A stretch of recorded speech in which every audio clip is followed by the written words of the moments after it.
क्या संदेश देने के लिए मेन मुख्य उद्देश्य था? आज का जो किसान मजदूर सम्मेलन यहाँ आयोजित किया गया भाई अजमेर कांडा जी के नेतृत्व में उनके सुप्रयास से उसका उद्देश्य था कि देश में आज जो राजनीतिक माहौल है उस माहौल में कमेरे वर्ग की आवाज़ को ऊपर करना, क्योंकि इस वक्त देश में जानबूझ के जनता का ध्यान भटकाने के लिए, आंख में धूल झोंकने के लिए तमाम तरह के खेल खेले जा रहे हैं, जिनमें सबसे बड़ा खेल है हिंदू मुसलमान का। कोई ना कोई बहाना लेके सारा वक्त हिंदू मुसलमान का माहौल देश में बना के रखा।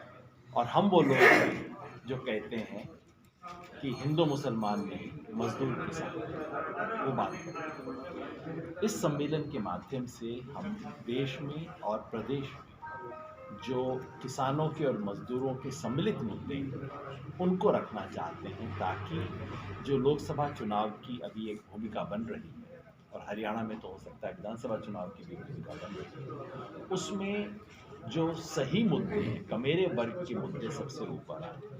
किसान आंदोलन जब उठाया गया था, किसान मोर्चा जब दिल्ली से उठाया गया था, उस वक्त सरकार ने लिखित वायदा किया था कि सभी किसानों से जो मुकदमे राज्य सरकारों ने किए हैं और केंद्र सरकार ने किए हैं वो तत्काल प्रभाव से वापस लिए जाएंगे। सरकार का लिखित वायदा था।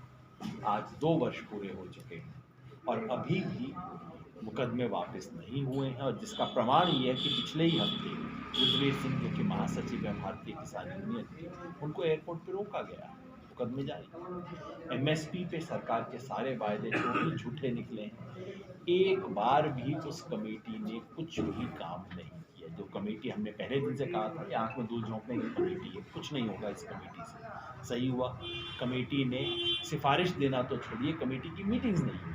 मतलब कि एमएसपी पे कोई नियत नहीं है इनकी किसान को कुछ भी देने की। उधर मजदूर का जो मांग है 200 दिन मनरेगा को बढ़ा के किया जाए उसको, ये वही मनरेगा है जिसको प्रधानमंत्री पहले कहते थे, प्रधानमंत्री मखौल उड़ाया करते थे मनरेगा, स्मारक कहते थे कि किसान, ये कांग्रेस सरकार की विफलताओं का स्मारक बनेगा ये। जब कोरोना आया, देश पे संकट आया, तो जरूरत पड़ी, तो इसलिए हम कहते हैं कि इसकी जो 100 से 200 दिन की जाए, ग्रामीण ही नहीं शहरी मनरेगा भी जैसे राजस्थान में लागू की उस तरह की हो, और उसकी जो पेमेंट है मनरेगा की, वो कम से कम न्यूनतम मजदूरी जितनी दो। सरकार सारी दुनिया को कहती है कि तुम न्यूनतम मजदूरी दो, सरकार खुद क्यों नहीं दे रही? न्यूनतम मजदूरी से कम है मनरेगा के जो वेजेस हैं, और इसको खेती बाड़ी से रोका जाए। तो इन मांगों को लेके हमने शुरुआत की और इस सवाल को उठा रहे हैं कि कमेरा बनाम लुटेरा। कमेरा इस देश में मेहनत कर रहा है, उसको अपना मेहनत का हक नहीं मिल रहा है, और लुटेरा, और उस लुटेरे संस्कृति का प्रतिनिधित्व अगर कोई करता है आज तो गौतम अडानी।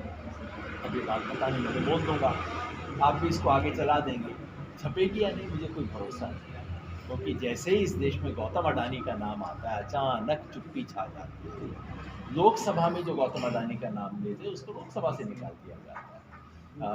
और राहुल गांधी ने अडानी का जिस दिन नाम लिया उस दिन के बाद से सारी प्रक्रिया शुरू हुई थी, जिससे उनको निकालने की कोशिश हुई, जिसके बाद उनको स्टे ऑर्डर लेकर वापस आए। तो ये जो मोदानी मॉडल चल रहा है इस देश में, केवल मोदी नहीं है, ये मोदानी मॉडल है। मॉडल ये है, देश को लूटो और हिंदू मुसलमान के नाम पे ऐसा भटका के रखो ताकि देश की लूट दिखाई ना दे। उसके खिलाफ आवाज़ उठाने का देश भर में हम प्रयास कर रहे हैं, और उसी के एक प्रयास के, उसके एक हिस्से के रूप में आज राजभवन में हम आए।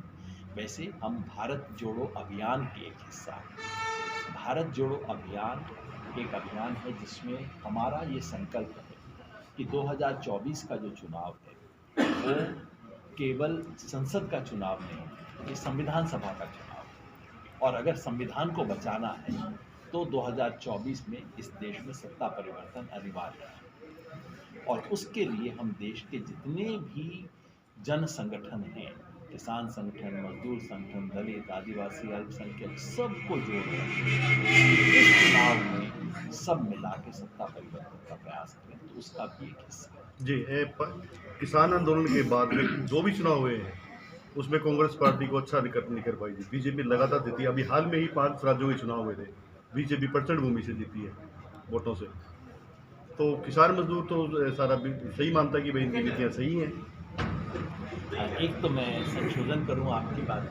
किसान आंदोलन के बाद उत्तर प्रदेश में चुनाव हुए, जहां आपकी बात बिल्कुल सही है कि बीजेपी जीती और प्रचंड बहुमत से जीती। उसके बाद हिमाचल में चुनाव हुए, उसके बाद कर्नाटका में चुनाव हुए, उसके बाद तेलंगाना में चुनाव हुए। इन तीनों में क्या हुआ आपको पता है, मुझे कहने की जरूरत है। रही बात प्रचंड बहुमत की, मैं आपका ध्यान केवल एक आंकड़े की तरफ दिलाना चाह रहा हूँ, आपके पत्रकार हैं।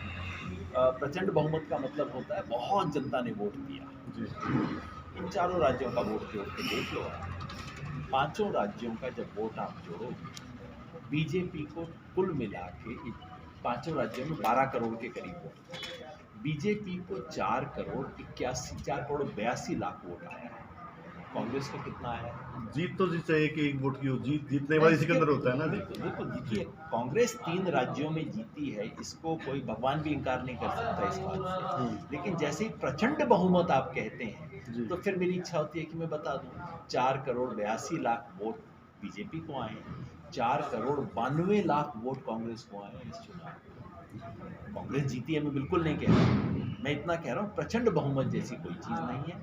और अगर विधानसभा चुनाव में जितने वोट कांग्रेस ने दिए, मान लो जिसने इस बार कांग्रेस को दिया है वोट, वो लोकसभा चुनाव में कांग्रेस को वोट दे दे, और जिसने बीजेपी को दिया है वो लोकसभा चुनाव में बीजेपी को दे दे, तो कितना होगा? मध्य प्रदेश में बीजेपी को 24 सीट आएंगी, कांग्रेस को आएंगी 5। ठीक है, लेकिन याद रखिए 2019 में कांग्रेस को सिर्फ 1 आई थी।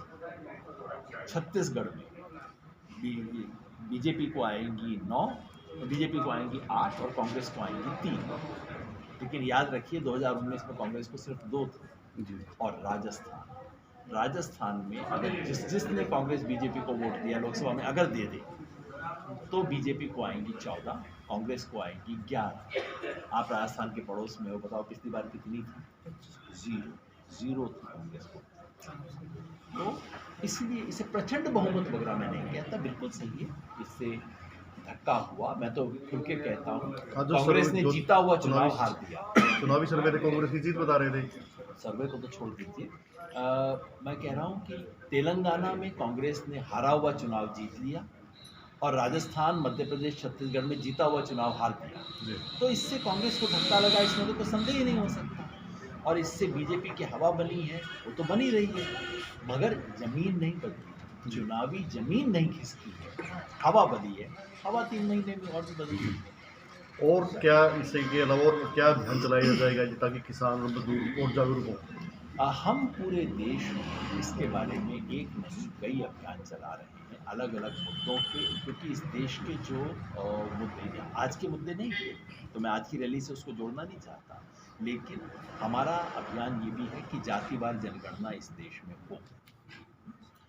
जो इस देश के अंतिम व्यक्ति के मुद्दे हैं वो सारे मुद्दे उठे, और अगर इस देश के अंतिम व्यक्ति के मुद्दे उठने के बाद मोदी जी जीतते हैं, सरकार में आते हैं, अच्छी बात है। ये चुनाव हिंदू मुसलमान पे ना हो, ये चुनाव महंगाई पे हो, ये चुनाव बेरोजगारी के सवाल पे हो, जो बेरोजगारी का अच्छा उत्तर दे सके जीते चुनाव, है ना। मजदूर पे हो, किसान पे हो, सही इस देश के जो सही सवाल है, जमीन के मुद्दे हैं, उस पे चुनाव हो, ये हमारा। जो आज का जो सम्मेलन था राजनीति से प्रेरित था या किसान मजदूर की आवाज़ के लिए था? देखिए, मैं एक बात कहूँ, हमने राजनीति को इतना बुरा शब्द बना दिया है कि हम कोई भी चीज़ को बुरा होता है तो कहते हैं राजनीति से प्रेरित है। मैंने जब किसान आंदोलन में था तब भी कहा था बार बार कि किसान की नियति राजनीति से अलग नहीं हो सकती, और अगर आप राज की नीति पर सवाल उठाओगे, जो हम उठा रहे हैं, आज हमने उठाया है, तो ये तो राजनीति का काम है ना। सवाल सिर्फ चुनावी राजनीति का रह जाता है ना, चुनावी राजनीति एक बात, लेकिन मैं तो चाहता हूं कि इस देश का मजदूर राजनीति करे, किसान राजनीति करे। जब तक महिलाओं पे हिंसा का सवाल राजनीतिक सवाल नहीं बनेगा, महिलाओं पे हिंसा कभी नहीं होगी। तो राजनीतिक तो होना बहुत शुभ और सुंदर चीज़ है। लोकतंत्र में जो चीज़ राजनीतिक नहीं होगी वो चीज़ कहीं कुड्डे खाने में पड़ी रहेगी। तो बिल्कुल इन तमाम मुद्दों को राजनीतिक बनाना चाहिए। बस केवल इन मुद्दों को किसी एक चुनावी सफलता के लिए बेच देने का काम जो कई बार होता है उससे नुकसान होता है, उससे बचना चाहिए। सर आज ये किसान लोग आपका भाषण सुनने के लिए